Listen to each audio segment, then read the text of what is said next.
Welcome to Passionate World Talk Radio. Educate, enlighten, entertain.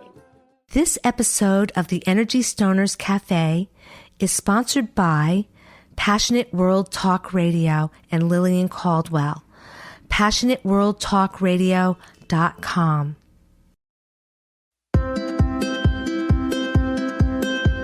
Welcome to the Energy Stoners Cafe. My name is Toni Quest, and I'm really happy that you're here.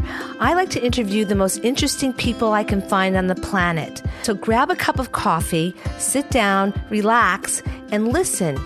You're going to find that these guests are so intriguing, you'll wonder why you didn't know about them before. Hi, everybody. Welcome back to the Energy Stoners Cafe. I'm so glad that you came, and you know how much I appreciate you listening.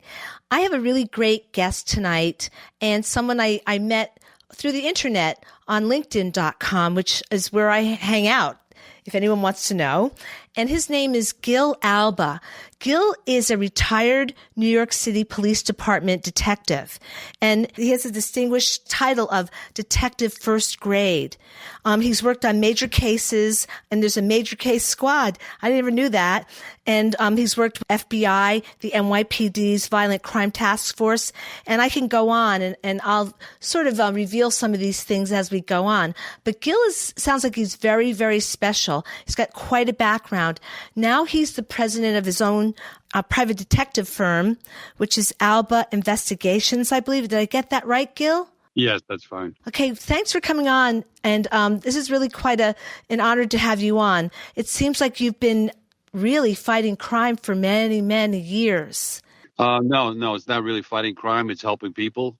Okay. So it's not anything negative. It's a positive thing, and it's part of life. Mm-hmm. Yeah, there's nothing I take personal, and my life doesn't change. So it's all part of life, and go to the gym and relax. My personality doesn't change. I'm always happy. To make it sound like I'm fighting crime all the time, it's not. It's the opposite. It's helping people in need. Well, that's what I like to hear, and that's what everybody needs to hear. And I just thank you for everything that you've done up until this point and going forward. So why did you decide to go into private investigation work? Well, I was in the New York City Police Department for 27 years. So, like I said, I was in the FBI task force and violent crime task force and the major case squad. So we did a lot of high-profile cases. When I retired, I had a few jobs that I didn't really it wasn't me to go work in those jobs. And I opened up my own private investigation company. And that's how I started. I started in 1998. So I've been doing this for a long time. The reason I opened it up is to help people in need, because as a private investigator, it's really not fighting crime. It's really finding solutions to helping people. So that's one of the reasons I came. So the same reason I went into the New York City Police Department was not because I wanted a gun and a badge and the power. I wanted to help people. So that's the reason I went in the police department. That's the reason I'm doing now, and that's the reason I'm still doing it, and it's still part of life. I think that you really live up to what I remember growing up is that officers of the law were considered peacekeepers. And I think that's really, it sounds like that's where you're coming from. Right. It's helping people. But I mean, I was in uniform at the beginning. I started off in they called it Fort Apache, which was the 41st precinct. Wow. Yeah. So I started there, and it was a lot of crime there. But for me, it's just helping people, and I liked it there. So again, I coached basketball there, part of the community. That's why in the police department was the greatest job in the world. So as a police officer, but I was only in uniform for a short period of time. And then I went into not plain clothes, but investigations and all that. So you had to always wear a suit and tie. But when any riots or anything came, they used to put you in uniform, or any parades or anything. So or anything big was happening, I would go out in uniform, even though I was a detective that way. I have to say that I really admire what you do and your attitude towards it as well. I can say that I can attest to officers of the law being peacekeepers, because the town where I live, I find that the people that are in the police department, they know my face, they know my name. They make me feel safe. And I do admire that. I'm also very intrigued by the fact that you're also the president of the Associated Licensed Detectives of New York State. So I was the former president of the Private Investigators Association, which is a large organization. So that was a good job also. And I was also Investigator of the Year, so from that organization. So that was another good thing. Yeah, it's interesting because you I guess most people, like lay people like myself, you watch things on TV and you see it a certain way. And then when you realize that there are people that are actually doing this work, it might be somewhat like that, but it's not exactly the way we romanticize it, on TV or in the movies. Well, I for the last 20 years, I've been on almost every channel, and I had an hour show on 48 Hours and MSNBC. So on some of my missing persons cases, missing murder cases. So it looks just like some of the shows on TV. And I did a lot of missing person cases, missing murder or unusual circumstances through the years. So some of the most high profile cases I was involved with. You also were involved in something to do with Harvey Weinstein. Yes, he was kidnapped. He owned a tuxedo factory in Queens, and he went to a diner, and they took him from the diner, and they put him in a hole by George Washington Bridge, 158th Street. They dug a hole like 7 to 8 feet deep. They put him in there, and they put a metal cover over him. Whoa! And they kept him there for 12 days, and then demanded $3 million or $9 million or something. But he eventually got $3 million for him. But kidnappings are totally unusual because they'll call up and say they're from another country or released a prisoner someplace. So they throw you off that way. So if you're not in tune to how kidnappings work, you're liable to believe something like that. But anyway, we got him back, we got his money back, and we arrested the people who took him, who actually worked for him. Whoa! I mean, it just sounds so like sensational. Yeah, yes. These are all high profile cases and probably written up, someplace. So in books and stuff. So I think they're going to make a movie out of that, or a documentary out of that pretty soon. I mean, when you get into these things, I mean, how do you know what to look for? I always wonder, how do you know what to look for? How do you solve the crime? I mean, you see these convoluted sort of British murder mysteries. That's one way. And then you see Dateline NBC. That's another way. And then you see CSI. That's another way. It just, for someone like me, I wonder, which way is it? How is it to be in a position that you have to figure out what happened? So in the police department, let's say the major case squad, and you get a case, you have to sit around and throw out ideas of what happened and what do you think happened and which direction to go and what are you going to do, and plan the whole thing and follow every lead. It's a puzzle, and it takes a while to get the puzzle together.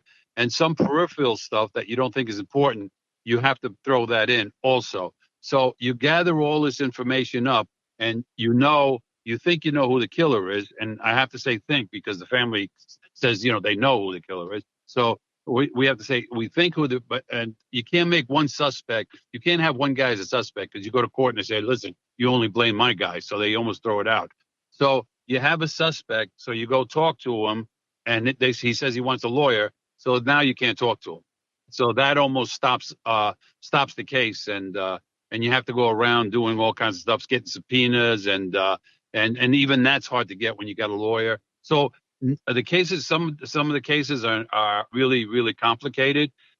So when you do that, but since I was a major case squad, I was bank robbery squad, I was in task force, the kidnapping task force, and financials. So, I got good basis knowledge of everything. So when I retired, it was an easy transaction for me to go to these high profile cases. So going into these as a civilian now, and I have my company, we have to do the same thing and go over everything and investigate everything. And, I work with the families now, and, it's not easy working with families because their loved one is missing. So it could be an 18-year-old kid in college she disappeared, and, what happened to her? So you never know. Or a 22-year-old, that was married and pregnant, and the guy that was with her is a suspect, but he's got an attorney, and we don't have enough DNA evidence and all that. So some of the cases are not easy to be solved, so they last for years and years. So if you keep going now with these cases,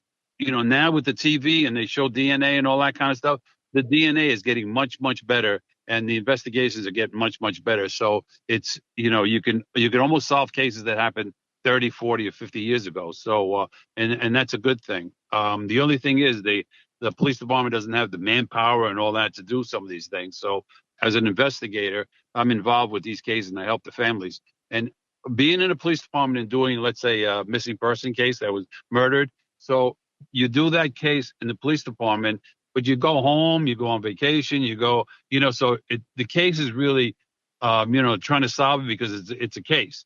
When you're as private investigator working for the family, you're working for the family. So you feel the family, you feel their emotions, you feel everything that they have. And sometimes, you have to learn how to deal with that.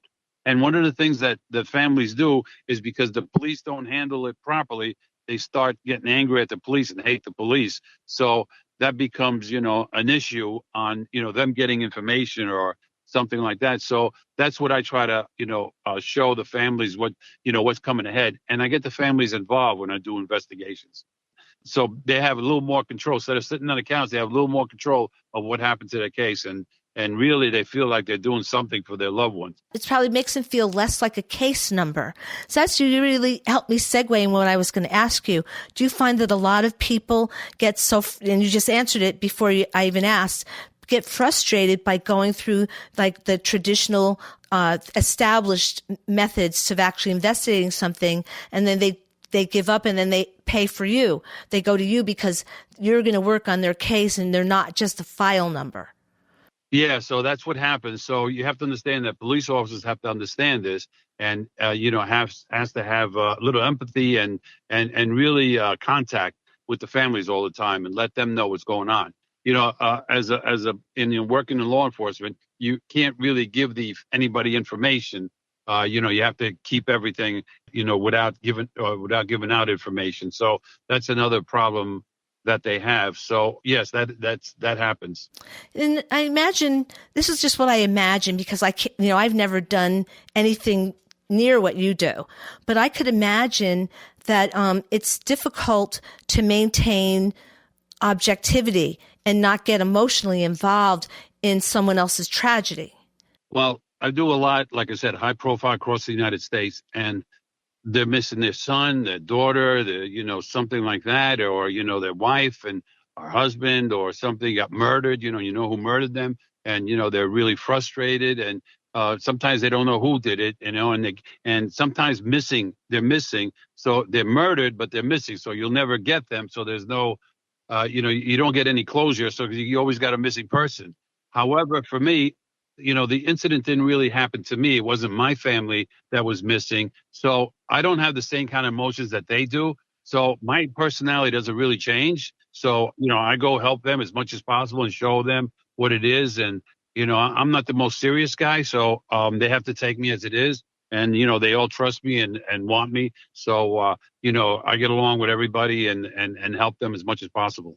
You do seem objective at the same time. You're mindful, at least in my communication with you. Yeah, you have to be right. So if you ever looked at my testimonials, you'll see the families, really said nice things about me and how much that helped them. No, that's important, and that's a beautiful thing. And I think also someone like you, I imagine, if I was in a situation where I had someone that had to have an investigation or hire someone like you, I think it would be a comfort to know that there is a little, I guess, I feel there's a glimmer of empathy there where you try to put yourself in their place. Some families are bitter because of that. So when you go talk to them, there's two ways of doing this. The families, if they call me and ask me for my help, I could see that I can work with them. If somebody says, listen, I'm the sister, but can you talk to my sister? She's the one that's missing her her husband or her sister or something. Can you go talk to them? If I do that, the sister would say, you could help. But what do you need? Like, what are you going to do about it? Or something like that, So when they say, something like that, well, what good are you going to do? So when they say something like that, I'm almost backing off because that's not going to work because they're expecting something from me. If I don't find it or I don't do something, it's my fault. So that's why families and getting along with them and having full trust in me, then I'll help the families. You have to be a little bit of a psychotherapist in a sense. Not a little bit. I would say 90%. Okay, that's fair. That's fair. I'd say most of my cases are like 90% therapists. It's interesting to consider the kind of cases that you have to take, that you have to get so deep into it. And I think people should feel somewhat comforted by that. They do, yes, they do. But I don't take a lot of it. Depends on the case, and who comes up with being what do they need. But I don't, it depends on the case. I wouldn't take a lot of stuff. So what would you say to young men and women that would be interested in following the same career path as you? Career path going into the police department and you want to be an investigator, that's a good way of doing it. Go through a system. However, you can be an investigator without going into the police department. So there's a lot of different ways that you can do investigations like this without going into the police department. In fact, I wrote an article in the book. I don't know if you saw it on that podcast I did. It was the art of investigation, and mine was about how to go about getting involved in doing cases like this, whether you're going to the police department or whether you're not going to the police department. And it doesn't matter whether you're going to the police department or not. So people think that you have to go into the police department to do these kind of cases, but it really isn't. Because, you go to criminal justice schools and you take these and you want to do something, but you don't want to become a cop or you want to become, in the police department. So there's other avenues you could take. Yeah, and I think that a lot of people don't realize that. I didn't know that. I thought in order to do what you do that you'd have to start with the police department as a police officer and come up through it that way. But it's interesting that you can actually take courses in investigation. Yeah, you could take courses in investigation. I mean, the Fordham University, any NYU, Columbia, any John Jay College of Criminal Justice, so any of those schools. I mean, not everybody wants to be a cop, especially nowadays. Certainly not. So there's other avenues you can take. It depends how bad you want it and what you want to do. So anybody needs help with anything or anybody young out there that wants to be investigations, you can put my email on there and they could always email me and, I can direct them in some fashion. I go to colleges and I speak at colleges and breakfast and keynote speakers in various places. So we all need to hear from people like you more often. What is your email address? info at Gil, Gilalba, gilalba.com. That's easy to remember. Info at gilalba.com. Right. And do you have a website? www.gilalba.com. Okay, that's really easy to remember. Or just put my name. You could always just put my name in Google. I know you could just Google you. That's what I did. Yeah. I mean, on LinkedIn and a couple of other things, I got a million things on there. So the other thing is I wanted to ask you is, do you find, like, I always wonder about this because, I have a background in certain areas and I know why I wouldn't be able to do what you do. But how does one, considering the kinds of things you've investigated and the kind of investigations you've been involved in, how do you quiet your mind down after seeing some things that are just totally unpleasant? I always wonder, like, how do you take care of your own psyche? Well, like I said, I was in the police department and I've been doing this for many years, both of those things, a long time. I don't really think that stuff bothers me that much, and it never did, even in the police department, and even kidnappings, and you have shootouts and all that. I still went to the gym afterwards and played basketball or did something, so I never, it was always part of life and not, something that you hold over. But some of these cases, they are sad and you feel bad, for the families. But again, my personality doesn't change and neither does my, demeanor or anything else. So that's why, I'm enjoying myself. I always enjoyed myself in the police department and like what I'm doing here. And that's why I say it's not a job, it's part of life. And I see that you compartmentalize your life. Perhaps that's a good way to be. I'm wondering if it happens that was it always that way, or did it just become that way by default? It's like it's an instant self-protection or... Yeah. No, I don't really. I think that's all personality because since I was, before I went to police department, so I don't think that's comparable because I'm same as home as I am doing that. So I mean, going to, let me see, as a New York City detective, you go into all these neighborhoods, whether it's an Indian neighborhood, and you meet the families and you eat with them and then invite to the restaurants, and Nigerian families, Albanian families, whatever nationality you want to go to, Actually, I was born in Puerto Rico, so I came here when I was 4 years old.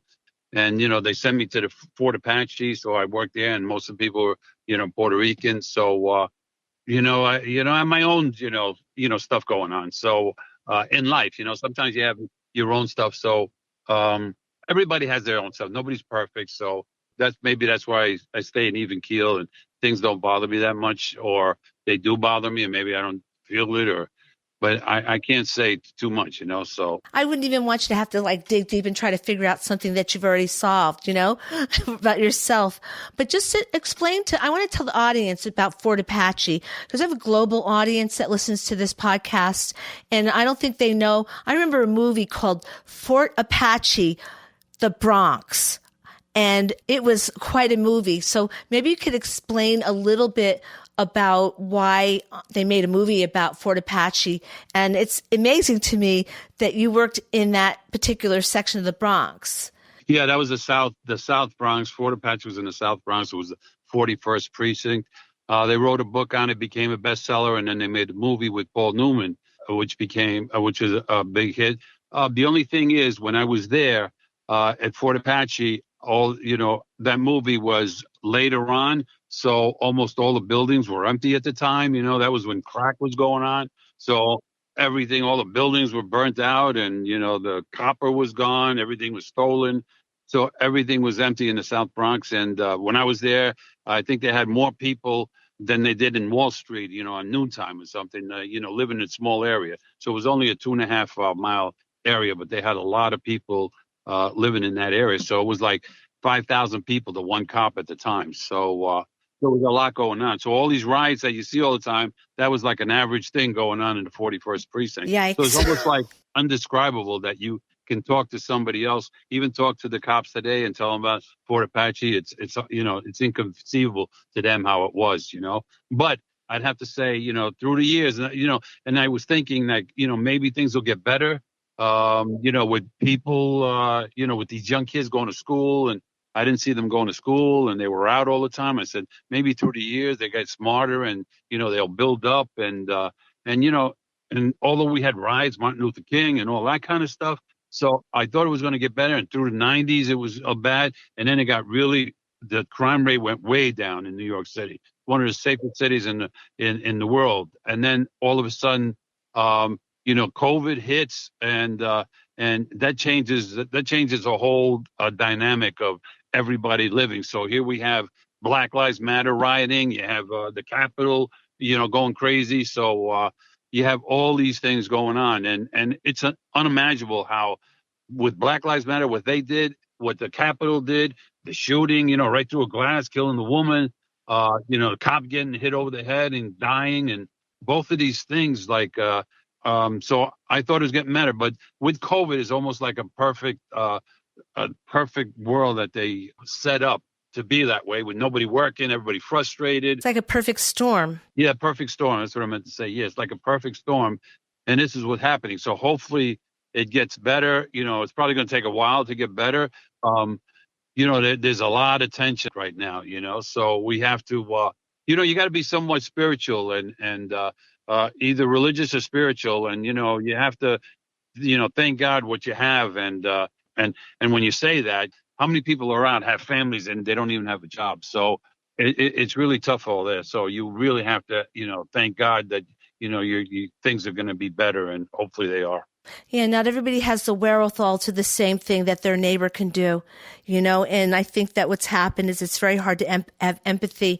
I think it's interesting that you talk about COVID, because I know personally people that have been affected by the virus, and there has been domestic violence due to it. And I'll say that I have a couple of friends that my heart breaks for them, that they've had to succumb to the virus, not so much as catching the virus, but it's like the residual damage of this situation of having to be, forced to be at home with your abuser is a heartbreaking thing. And I think not everybody can empathize with that, but, I guess you probably know more about that. I'm sure you've been in situations where you've had to deal with the domestic violence. I haven't been doing that too much, but that is the thing that came up originally when COVID started, because everybody's home. But they found out that it wasn't as bad as they thought it was going to be with the, violence at home and all that. So that really died down a lot. Originally it was a thing, but we all know people that it's not easy at home. Frustrated, no job or anything, and no place to go, and you can't help it. Start an argument, and you could get into violence and that. So that has to be looked into, because that's not a thing that we want either. But I heard that died down big time. It's not as bad as they thought it was going to be. Really? So how do they know for sure? Because most victims don't report the violence. Yeah, well, I guess by what they report, and that's about what you can go with, that kind of thing. So because it's the only thing you have to go by. Because if they don't report it, there's no way you can help. Right. And, if let's say a woman gets beaten up, is she going to be reporting it and still living there? So it's not that easy. There's a good chance that she will not report it and she'll stay and continue to be abused. She or he, I don't know if say it's always women, but it usually is. And then children don't have a choice. So I imagine, and, you might agree or disagree with me that it's very underreported. Without a doubt, because, really, where do you have to go? You don't have any job, you don't have anything, and you're the woman at home, and you got the kids. And Exactly. And that sounds like a quote from somebody I know. But I think that if you could even give advice to victims based on your experience, even though this wasn't your main thing, is if they're in a situation like that, how could you get the law enforcement to pay attention before the victims actually call you, if that's the case, or someone like you? Oh, you mean going to the police first? You know what? What could happen is they could make a complaint, and then they want an order of protection or something, and they can't get it because there's not enough evidence, or they go in the police station. He says, "No, you can't get that now. You got to go to court. You got to go here or there, and you can't get it, or you don't get help. My husband's beating me. Can you come?" And there's no cops to go there, and so it's really, really frustrating, and it defeats the purpose sometimes, going to the police department looking for help. That's not always the case. They got a lot of good police officers that listen and have empathy and want to help. Most police officers are good. Most of them are. And how it is, it's like one bad apple, but fortunately they're not always spoiling the whole bunch. I hope not. That's my opinion. No, you're right. And I just know situations that people have been in. Sometimes there's an issue with even feeling worthy to call the police, considering the kind of monologue that an individual will have in their head as they're being abused and called names, and it sort of lowers their confidence to actually go to the police and say, "Please help," because of the situation. It's so complicated. That's why I always say, look at things thoroughly, be mindful, and use a little critical thinking and try to empathize with everybody involved. Yeah, no, those are all good points. But when you go to the police and you tell them you've been abused, that you have really been abused, because that's a big step, going to police. So when they call me up and they said, "Listen, here's the problem I'm having," I talk to them, and just the mere fact that they called me as a private investigator is a big deal. They're taking that first step. So it's almost breaking the ice that they talk to somebody. So that's a good thing, just going to the police or going to a private investigator, just tell them what's going on, how much help you need, if you're frustrated with the police, and that's a big thing. So you figure out, and I'm about, as a private investigator, about solutions. So how are you going to deal with this, with this issue? So if it's too much, then I would go to the police and tell them what's going on. Yeah. Oh, so you'll actually intervene like that as a private investigator. I'm sure they respect you quite a bit. So let's say if you have to go to the police and talk about one of your clients' situation. Yeah, but with my credentials, they it's easy to accept. It's whenever I bring something to them, and I'm only helping them basically.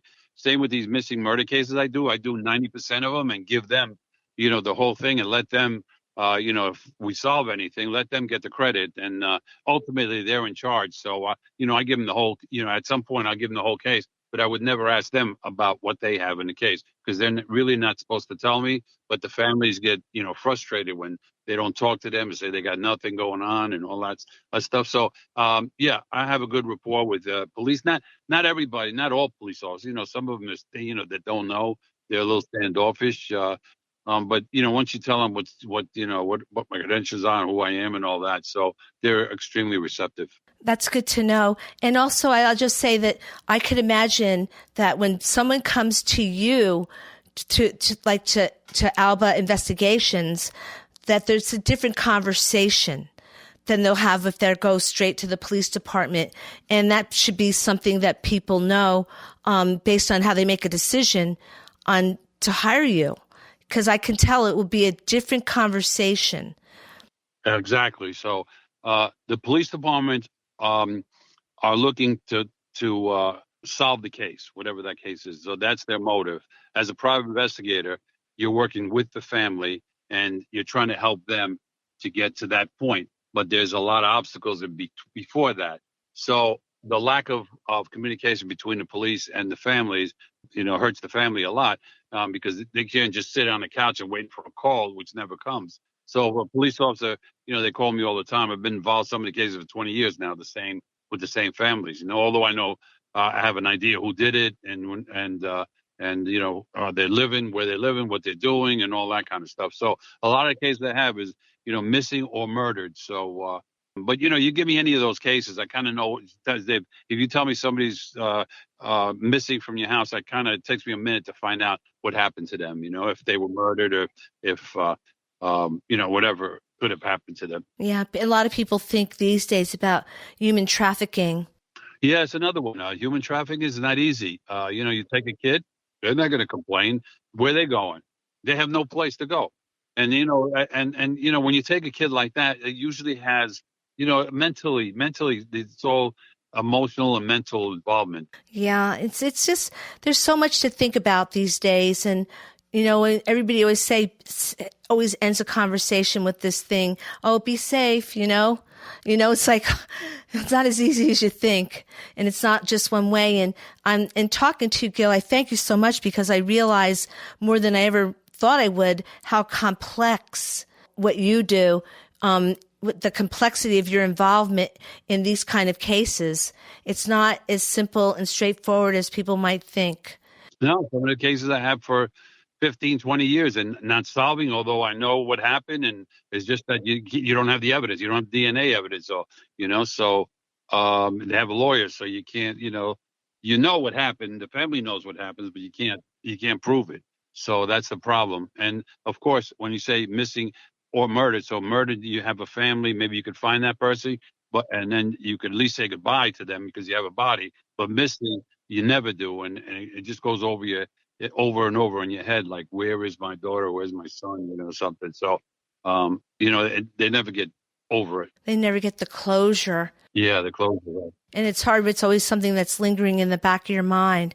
That kind of thing happens when you're dealing with their situation. I'll tell the audience this, that they should definitely call you. So just give me one more time your website for the audience, Gil. Well, they can go just in Google and put Gil Alba. I'm sure they'll find me on there in Google. Or my email address is info at gilalba.com. So GILALBA.com. Okay, everybody. So now there you have it. And thank you so much, Gil Alba.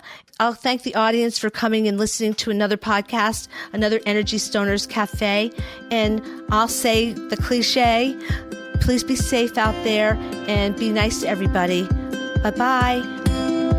Thank you for listening to the Energy Stoners Cafe. Thank you for listening to Passionate Oral Talk Radio. You can listen to this program all over again by going over to https://passionateworldtalkradio.com. You can also hear it on Spotify, Spreaker, Amazon Alexa, AMFM247.com every Tuesday evening between 8 and 9 p.m. YouTube, Facebook Live, LinkedIn, and all the other podcast directories one can find on the internet.